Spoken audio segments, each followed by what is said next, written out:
Well, good morning. Today's a big day, Monday, August 21st, 2017, the day of the Great American Eclipse, an eclipse which crosses the whole country. It's been a while since I've done one of these one-take videos. I think the last time I did this was either during a winter storm or Hurricane Matthew last year. But anyway, let's get in, and it's a pretty big event, so I figured I'd do a quick update video before I personally go out on my trip to get into the path of totality. So start off here with a graphic of the eclipse track through South Carolina, where I'll be heading today. And I've had a couple of questions about this on my Facebook page, but one thing I find particularly interesting is you notice that the projection of the eclipse is not exactly round, and that's actually because of the geography of the moon. It'll be very, very subtle, but little artifacts can show up on the ground in the form of shadow bands or things like that can actually show up due to differences in geography on the edge of the moon.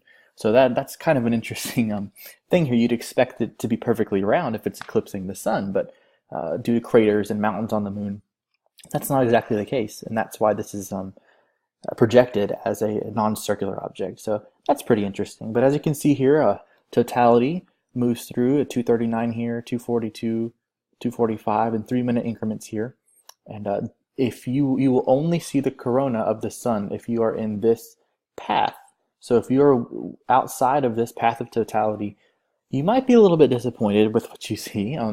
Of course, if you're on the edge here, you'll get a very brief, couple seconds of totality, but inside here is where you're really going to get the great sky show. So this is definitely the place you want to be if you want to fully experience the eclipse. Of course, cloud cover, which I'll get into in a minute, is a concern down on the South Carolina coast, but you have to be within these areas here if you want to see the totality, where the moon completely obscures the sun and you can see the sun's corona, and you get the diamond ringed effect. So if we skip over to North Carolina here, like most of my constituents, most people who view my page are in the central North Carolina area, anywhere between the big metro areas. But again, if you are not within this small strip of extreme western North Carolina, you will not see totality. You'll just see a eclipse of the sun that it'll look like Pac-Man sort of. The moon will block out the sun, but you won't get that full corona, that full spectacle in the sky. It'll still be very cool to look at, very abnormal if you have your eclipse glasses to glance up anytime between 1:30 and probably 4 o'clock would be a good time to see that the sun will not be a perfect disk. It'll have the moon passing right in front of it, passing in front. So that's certainly an interesting day, and it'll be a spectacle for everyone. Cloud cover shouldn't be much of an issue in Central North Carolina, but once again, I'll hit on that in a minute. If we go here, there's a neat tool on here, this link here. I'll share this on my Facebook page as well.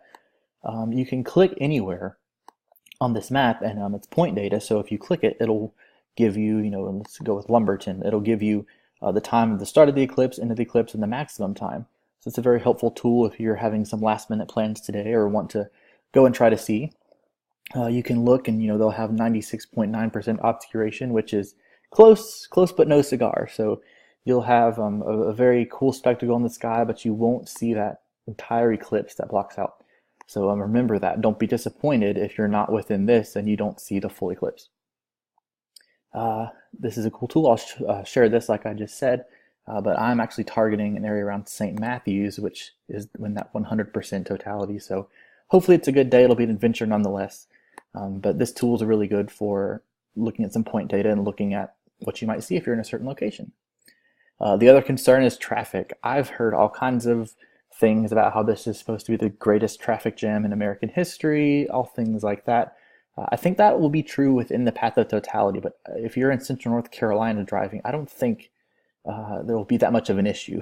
Maybe going into South Carolina, toward the path, there'll be an influx of people toward the path of totality, but I don't foresee there being a big issue, traveling from Raleigh to Greensboro, or if you're working today, traveling outbound, northbound or eastbound. I don't think there will be a big issue, but you never know. So we'll keep that in mind and look at that.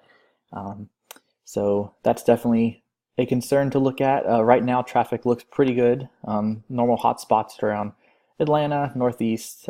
These are probably traveling north and eastbound towards the path of totality here, but I expect this to get a little busier during the mid parts of the day. But right now, pretty typical. I don't really foresee any traffic issues within or outside rather of this path of totality, but we'll see how that develops throughout the day. And then finally, the cloud forecast here.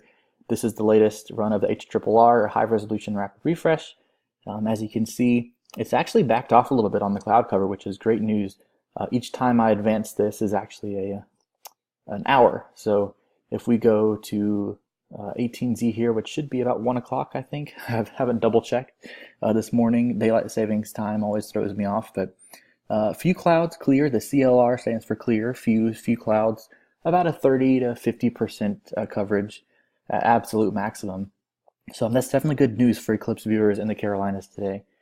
As I roll back and forth here, you can kind of see not really, this is most likely due to fog. The OVC stands for overcast, so this is likely due to some morning convection and things like that have led to fog and fog burning off, so it's picking up on that. But as the day wears on, it really looks like we should be in better shape than it first appeared. I still have to dodge a few clouds, and the best plan there is to don't move around. Try to stay in one spot.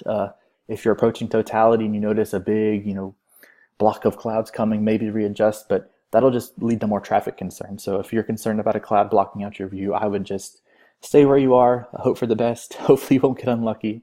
If you do, you'll have a fun story to tell later on. But just stay put and hope for the best, and hopefully we'll all see a great sky show.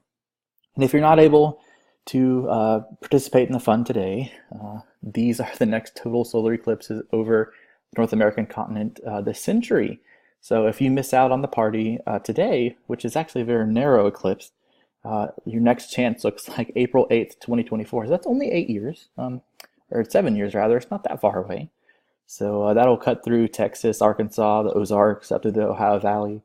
And then we have eclipses in 2045, 2052, 2078, So plenty of opportunities if you don't get today, but today is certainly a unique eclipse because it only crosses over the United States in the North American continent. So it looks like 2045 does that also, but it might hit some other countries like in Hispaniola down here. But certainly a unique event, certainly a cool thing.